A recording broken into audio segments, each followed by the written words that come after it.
All right, let's get it out of the way. Nobody's happy about it, but we got to talk about the bullpen. And those of you who checked out my starting pitching profiles, I really appreciate it. Obviously, that was a longer video than I anticipated, and apologize somewhat for a 30-minute video. There's just a lot to talk about. I promise you, this one will not be 30 minutes. But I will have videos like that. There will be games that have me talking for 45 minutes. There will be games where I'll just find like a Michael Scott gif or something like that to post because let's not kid ourselves. I don't know how to post a gif on this stuff. By the way, I apologize that this is not the most professional looking podcast. My cousin Sean, shout out to my cousin Sean, gave me a camera to use that unfortunately isn't working with my laptop. I have no professional lighting. I have no background stuff, and that's not what this is about. Again, I hope to get to that 1,000 subscribers so that I can, make that sweet, sweet card money. But that's not the goal. The goal is to have some fun here. And again, we're going to be recapping every single Mariner game. But before those games start, we're going to do positional breakdowns, and we've already done the starting pitching. Let's talk about the bullpen.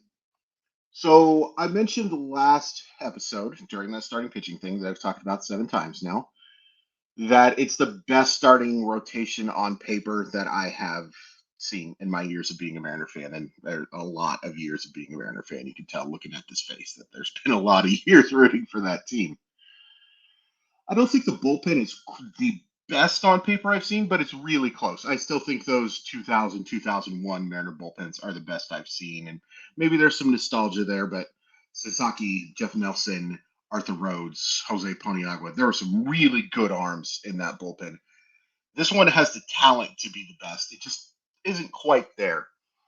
I'm excited about this bullpen. My qualms with this bullpen has nothing to do with the actual arms in it. It's the fact that the Mariners have gotten elite production out of their bullpen for 2 straight years. And if you look at history, bullpens don't really do that very often. Like we usually see, we talk about process and result, and I know that goes over some people's, or it doesn't go over your head. It's something that you want to go over your head because you're tired of hearing it. But I think this Mariner bullpen could be excellent and also have worse numbers than they have the last 2 seasons. It's really hard to do what they have done over the last couple of years. That's just the nature of the beast. But I think on paper, this is a really, really good group and a reason to be excited. Well, let's start with the best of the best. And in my personal opinion, that's Andres Munoz. And I think that we could be talking about this guy being the best reliever in baseball pretty soon. Like if you just go to the Savant page, you say, "Oh, well, maybe he is the best reliever in baseball," because every single metric is in the red. And for those of you who don't know, on Baseball Savant, it's if you're in the dark, if you're in the light blue, you suck, and if you're in the red, high red, you are elite. And every single metric is at least light red, and then there is some flat out Wyoming election red stuff here too. Like you look at him, he was in the 99th percentile in whiff, the 99th percentile in strikeouts, the 99th percentile in chase rate, the 100th percentile in fastball velocity and expected ERA in his first full season of being a major league pitcher. I mean, how can you not be impressed by that? I think this guy. So I think I would have him be the guy. Look, we haven't talked about it on this YouTube channel because we haven't had the chance to do that. But you've heard probably over and over again that the traditional closer is going the way of the dodo. There is just too much evidence that using your best reliever in high leverage situations makes more sense than saving a guy for a 3-run lead in the ninth. And that's what I would be doing with Andres Munoz. Like, you want him, all due respect to a couple other guys we're talking about, if you're facing Mike Trout in the bottom of the 8th inning in a 2-run game with a couple of dudes on, Andres Munoz better be in the game if he's available. He better be in the game. I mean, here's the crazy thing too. So again, as a guy with a prospect background, I've talked about Munoz quite a bit because against a guy who's written about fantasy, we talked about potential closers. Everybody's always looking for that guy in dynasty leagues, and Munoz was the guy, the guy. And it was because of his elite fastball, mostly like a guy who can throw 100, 200, 3 miles per hour. But his slider is his best pitch now. It was an average pitch, a 50 grade for those of you familiar with the 2080 scouting scale. And now it's a 70 or 80. That is insane on the 2080 scouting scale. It is incredible. I'd like to see him use his fastball more. He threw his fastball 35% of the time compared to 64% with his slider. That's not going to happen. The Mariners are slider heavy, and I get it. I totally get it. But I would like to see him attack more with that fastball. It's not an elite spin fastball. I think it was in the 60th percentile or something like that. But he can miss bats with that. But either way, he's going to strike out an awful lot of people. He's going to make hitters initiate an awful lot of weak contact. He throws strikes with both of those pitches. He's awesome, and we should be very thankful that he's going to be a part of the Mariners for a long time. The guy right behind him is Paul Sewald. My only concern with Paul Sewald really is the injury stuff now. Now, it's worth pointing out Andre Munoz also had surgery in the offseason, but it was for a foot. Not the same thing. All expectations are that both guys are going to be ready for the start of the season. But as a guy who's going to turn 33 this year, and I think towards the end of the year we saw some not great stuff from him, especially in the postseason. Although he did throw an excellent game in Game 3, which is something we will not spend a whole lot of time talking about in this channel either. Um, Look, he's a solid late inning arm. Like, I don't think he's elite, but I think he's very good. But he would be that guy that you're saving to me for those 2 run ninth inning saves. I would expect him to get the bulk of the save chances because I think you're using Munoz. It'll be interchangeable, and some of this stuff has to do with arbitration figure stuff too, which sucks because saves are such an important part of it. The save is a terrible stat. Maybe someday I'll do a very long video on that. But yeah, Paul Sewald should be a very solid option. I just don't think we're quite going to see quite the elite 2021 version we saw. And 2022 version was very good as well. But I do think that he is a notch below Munoz on that talent thing, if that makes sense. And of course it does. So I actually think that the second best reliever on this team now is Matt Brash. And, there was some talk about Brash starting. I did him a preview of him in the starting pitching thing. I kind of forgot about the fact that they had made that agreement for the WBC. He's going to be pitching for Team Canada up there, but the agreement was for him to do that. And, agreement is probably the wrong word because the players have the right to choose whether or not they want to participate. But the part of the agreement for that was that if Brash was going to go pitch for Team Canada, he was going to be a reliever this year. Look, I think that's totally fair. And also, this is where Matt Brash belongs as a reliever.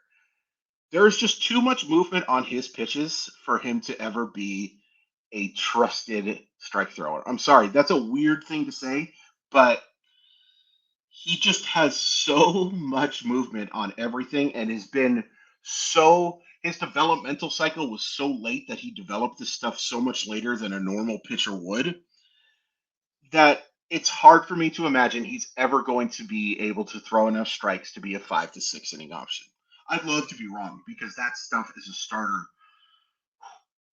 but it's awfully good in relief too. And it would not shock me if Brash is that guy who is the next in line behind Munoz. All due respect to Paul Sewald, who is very good. It would not shock me at all. And then you got a bunch of really solid arms behind these guys. I'm not going to go individually through all of these guys because, again, I'm trying not to do a 30-minute video about the gosh dang bullpen.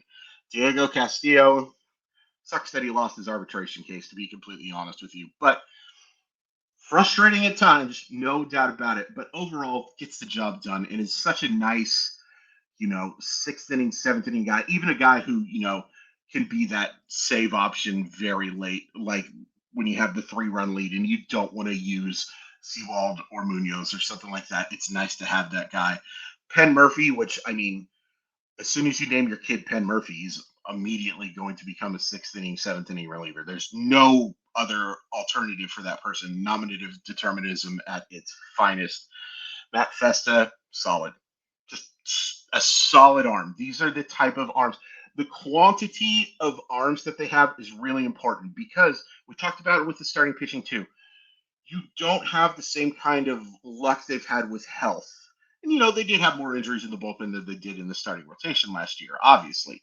But having this kind of dearth of arms, like having actual options that make you not go, oh boy, because Lord knows, as Seattle Mariner fans, we have seen what happens when you don't have depth in the bullpen. It may have cost them a championship. It may have cost them a championship. So, yeah, it's a very very important thing. And having ours like, and guys like Matt Brash, or we just talked about Matt Brash again. There's no edit button on this, and there never will be, baby.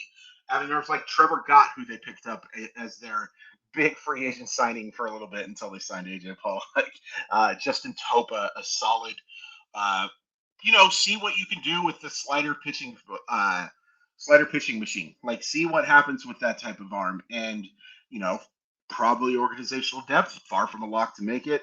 Love having Chris Flexen as that 2 1/3, 3 inning guy for the situations where the starters aren't there. It's excellent to have that, and also a guy like if you have to use him in a high leverage situation, not great, but there are definitely worse. Go take a look at some teams' bullpens that are projected right now.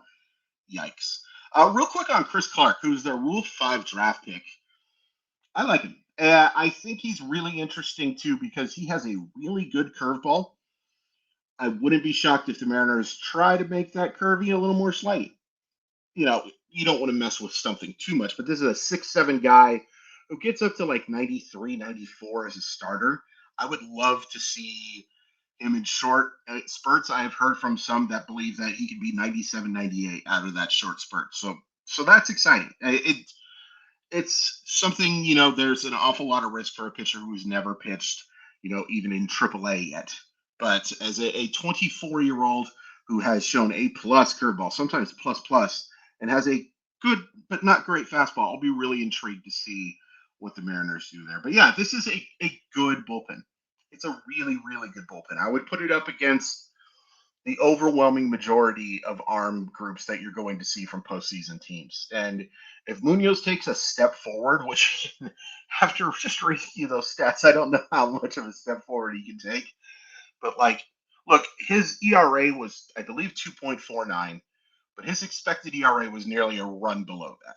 So if he's closer to what he got in expected ERA than he had actual ERA, and again, there's flaws with every metric. If he's closer to that guy, oh man, that could be really, really scary for opponents and very exciting for Mariner fans.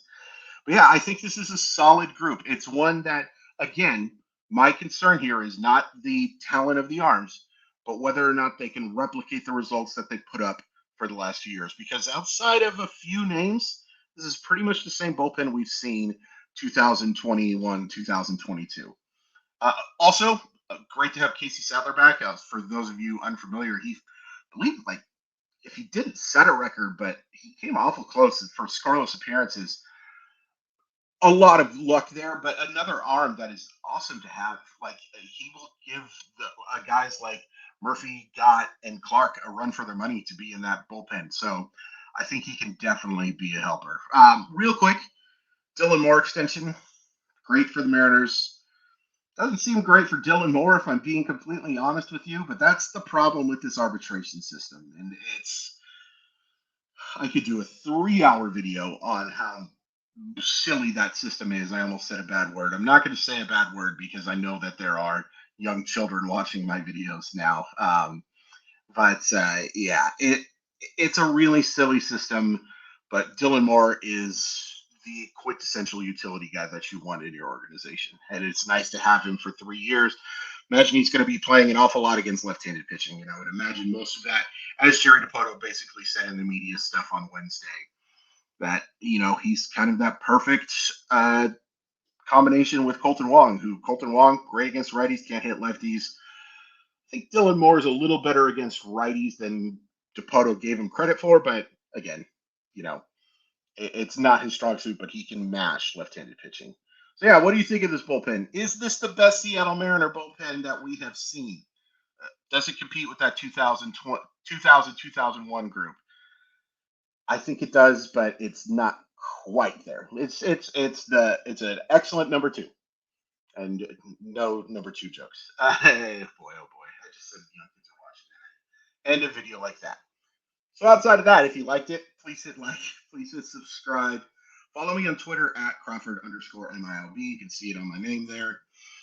Thank you guys very much. Really would love to get to that 1,000 subscribers by the time the season starts. We have a long way to go, but I'm very encouraged by what we have seen so far. I hope you guys are digging this stuff.